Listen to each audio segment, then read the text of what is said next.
You talk about it, and I actually heard you.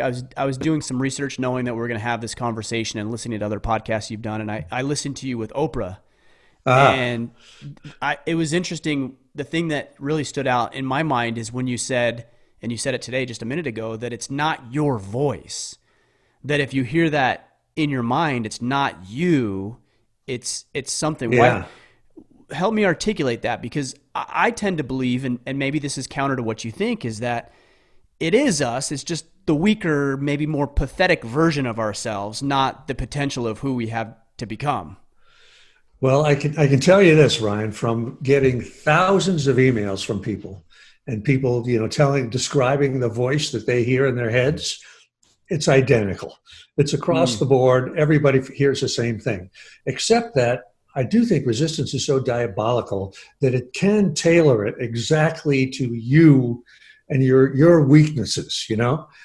But I like to think of it just as a force of nature, that it's an objective thing, like the seasons or the transiting of Venus across the night sky.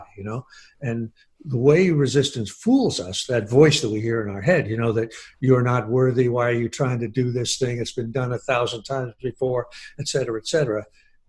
What gets us is we think that that's our voice, that it's us thinking and realistically assessing what worthless, you know, opportunists we are. But sure, it's not. sure. It's an objective force, just like gravity. And once we sort of realize that, then it's easier to dismiss it and just say, that's not me. I'm not thinking that. That's just, the voice of resistance coming up, and it's always going to come up. And it comes up for everybody.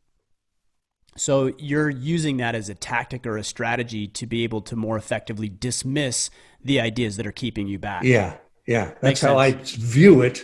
And that helps me deal with it. Yeah, that makes sense. One way I've chosen to look at it is that it's not personal. Like I talk with, even though it's individual, it's not personal. I talk Yeah, with so many that's a good people. distinction. That's a It good one, is. Ryan. I like that. Yeah. Well, I just think that there's so many people out there who think that, the world's out to get them, or some sort of force is like conspiring against just them and nobody else. And I just think we make ourselves too special when Yeah. Yeah. and you talk about this because you talk about the distinction of talent versus just work. Like, I don't really consider myself all that talented when it comes to podcasts, but why do we do well? Because I've been doing it long enough, and I just put in the work, and that's just the natural outcome. But there's no great force conspiring against or for me. It's just what it is.